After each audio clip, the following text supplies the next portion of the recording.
Van der Laan got up superbly then to find Foyle, and a good ball forward to Lee Glover. And Glover has got round Robinson and gets the shot in. That would have been an excellent goal. Pulled just wide of the far post. Typical piece of quick thinking and lovely skill by Glover. Yeah, interesting move. Good flick on, as you said, by Van der Laan.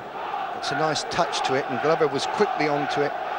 There he is, a good run across, has his touch, brings it inside, and makes outside to his left foot, strike just off target. But good play, good movement, good touch, and unlucky with the shot. Just get it on target next time. Fjortoft mistiming the attempted header. Tankard plays it back to the goalkeeper, and Musselwhite not too sure with his kick. At least he got it away. But Bodin wins it back for Swindon. Now Ling, Nyholt, Fjortoft, Horlock. Never really got any strength behind the shot, and in fact has only scored once in over 50 appearances for Swindon Town. Kevin Horlock.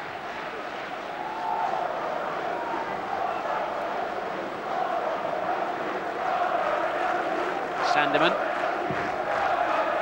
It's a decent looking ball. Foyle turns it on to Glover, and back again to Foyle. Chance here for Port Vale. Well, it was an interesting effort by Foyle. Whether he was just trying to float it to the far post or try and beat the goalkeeper, only he knows. Interesting move. They looked in a bit of trouble at the back, Swindon there. There was players running off them, and they allowed them to run off.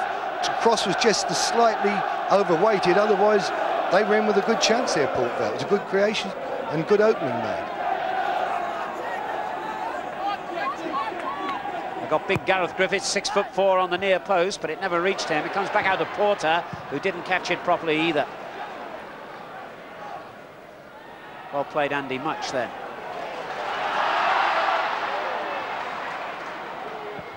The long ball by Fjortoft, and Much is onside. Chance here for Swindon. Well played, Paul Musselwhite. An opening comes from absolutely nothing, and Paul Musselwhite doing the job really one of his central defenders should have been doing, with the sliding tackle outside the penalty area. So we've had a chance at either end inside a minute, and now Lee Glover's offside.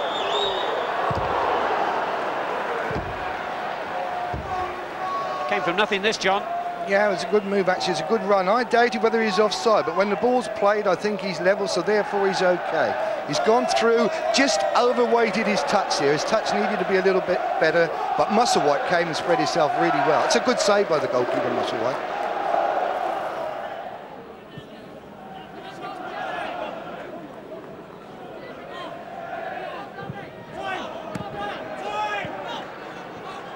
Robinson with plenty of time on the ball, finds Horlock. Ling keeps it going out to Bodin on the left. Taylor. Much. Well played, Andy Much. Robinson. Well, he got himself caught between two stools there.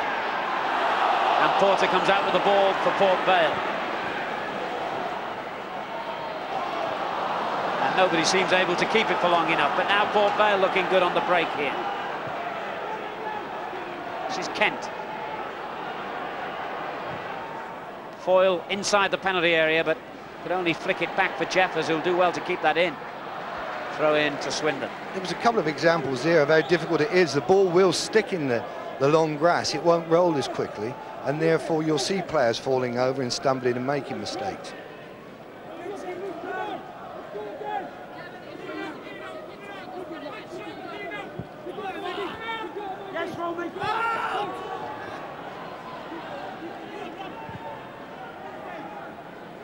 This is Bradley Sandeman, who was signed from Maidstone United when they went out of business.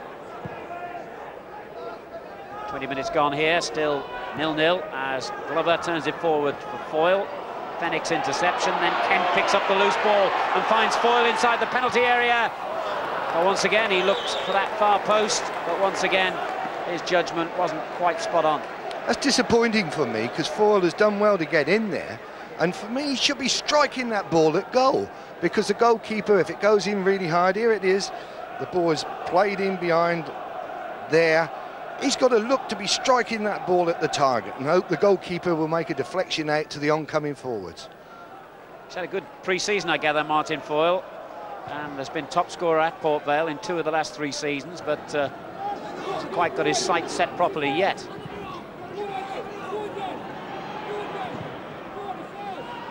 Musselwhite doesn't look terribly happy when the ball's played back to him. He hasn't kicked it well on the 2 occasions that's happened. But his other work, I must say, in the Vale goal has been outstanding so far.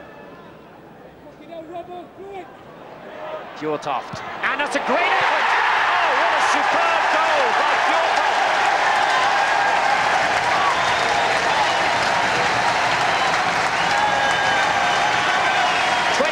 Minutes gone, and Swindon Town's top scorer of last season fires them in front for the first time this season.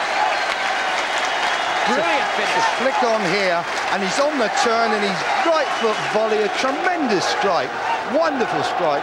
He's got that out of nothing really, because it's a defender who flicks the ball on, he gets back in there on the chest, cracks it with his right foot. A superb goal, a superb strike, and the game needed it.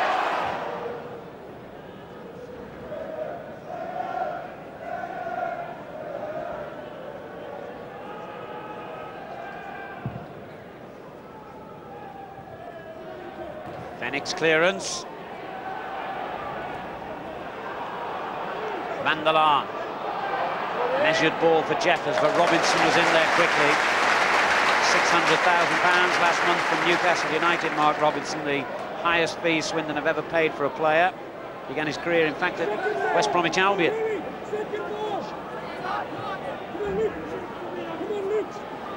Jeffers trying to make room to shake off Robinson and get in the cross. And he's done a little better than that, I think.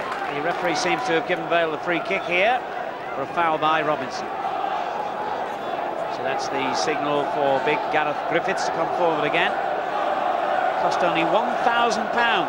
How about that in these days of inflated transfer fees? Bought from non-league Rill. It's a dangerous ball, Foyle's header! And it must have flicked off a Swindon defender. A corner the verdict. That's a good ball in. They're dangerous to deal with as defenders. You hate them, they're whipping in towards your goal, and Foyle just got a touch and then it got flicked on by the defender after that. Woodbread's clearance could cause a problem here for the goalkeeper. And he's lost it. Can Fjortoft turn it into the empty net? The whistle has gone, has it? It went rather late. Too late for Fjortoft to realise. I thought it was a foul on the keeper in the first place, but nobody seemed to hear the whistle, and I'm not sure the referee blew straight away. I think Musselwhite's saying that he lost the ball in the sun. Here's the ball, it's a high bouncing ball. You know, he's got to jump early and get up there. He's got his hands to get above everybody, and he didn't quite do it. But at the same time, I think the referee's decision was right. He did just go straight into him much instead of playing the ball. And John Rudge wondering if Vale's opening match in the new division is going to end with a point or in defeat and no points at all. Well, being an optimist, he may still regard them as possible 3 points. Yes, he'll be still looking to get something out of this match. He'll be pushing his players forward. Looks like another substitution here for Swindon. Andy Much has gone off to be replaced by Keith Scott, a player I know pretty well. He came from my club, Wycombe Wanderers, for £375,000 last season and scored the goal which got Swindon their first ever Premiership win against Queen's Park Rangers. So he's gone up front with Fjortoft. Nijholt.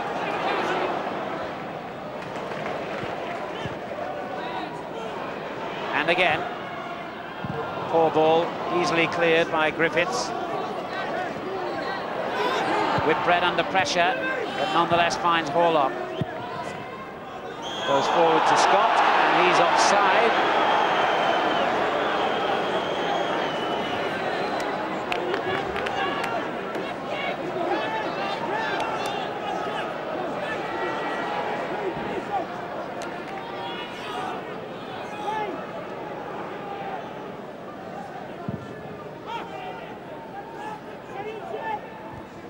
Taylor's clearance. Turned on by Fennick. Fjortoft. Trod on the ball and had it taken off him by Van der Laan. Kent. That's a foul. Lee Glover was unlucky there. He'd just done him there and was just going to run onto it. Here's Tankard. One back by O'Sullivan.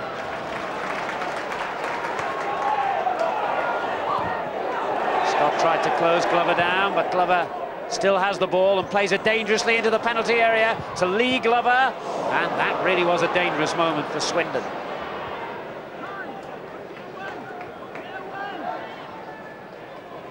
Bowden in possession. That's a great ball. Niall. That's really opened things up. On it goes for Scott to chase. They've got more men forward than in any move for about half an hour here, Swindon. There are 5 in and around the box. Robinson. Fennick. Still a lot of Swindon men forward. Fennick plays it into Scott.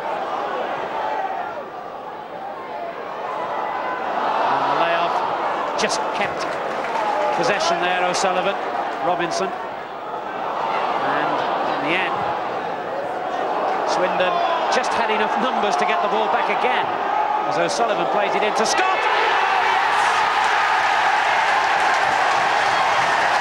Superb finish by Keith Scott, and the substitution worked a dream. Scotty giving you a wave there, Alan. Yeah, that's a piece of finishing I can remember well from his Wycombe days. He scored 15 in 23 games in the 3rd division for Wycombe last season before Swindon came and bought him. It's a typical Scotty goal, courtesy of the post. He was so sharp moving onto it in the box, and Swindon now have got some breathing space.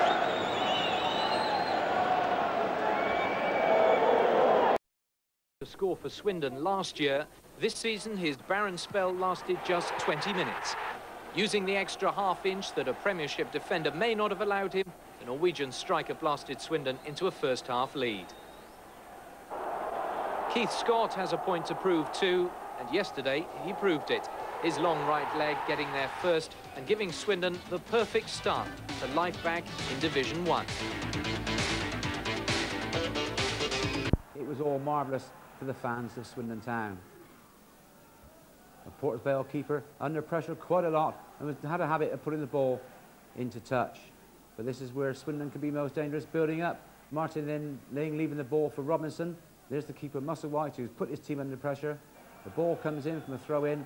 Jan Fjortoft brings the ball down, volleys it home, 1-0 to Swindon, 22 minutes gone, and the Flying Dutchman nets Swindon's first goal of the new season. It was a superb strike it was. There's the fans in the new Intel stand. And there's the Flying Dutchman himself, Norwegian World Cup star Jan Fjortoft. Looking at the goal again, the ball come over from the right. Flicked on by a Port Vale supporter. Fjortoft brings it down with his chest, volleys home. Keeper had no chance, 1-0 to Swindon. But the town had to wait till late in the second half to secure the 3 points. But it was a bit of a scrappy build-up with the ball going loose on several occasions. There's Kevin Horlock there with the ball. Backs past to O'Sullivan. O'Sullivan does well to get back. Robinson this time. Port Vale intercept once again, but they can't get the ball away. And Swindon keep on the pressure. Sheer numbers there. And the ball comes through to O'Sullivan. He puts it on. Keith Scott, a substitute, just come on, pokes the ball home. Number 2 for Swindon. But it was a good move, really. But Swindon were there in sheer numbers as Port Vale would try to get the ball away. Delighted Keith Scott. Delighted John Gorman and Andy Rowland there on the Swindon bench. But looking at the goal again, a lovely ball from Wayne O'Sullivan. Keith Scott sticks his toe out, in it goes, keeper beaten, Swindon 2, Port Vale 0. So well done to Swindon Town, and let's hope the goals keep flowing.